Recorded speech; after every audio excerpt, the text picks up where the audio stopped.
পৃথিবীতে রয়েছে তিন প্রকারের মানুষ: প্রেমিক, পুণ্যবান ও দোষী।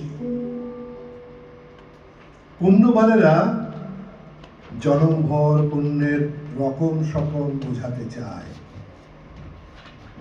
দোষীরা জানেই না দোষ কত প্রকার ও কি কি।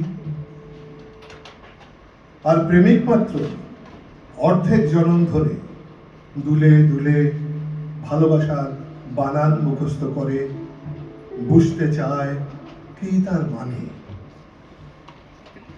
প্রেমিকেরা পুণ্য মানে জানে প্রেম, আরো জানে প্রেমে পড়া নির্দোষ কাজ নয়।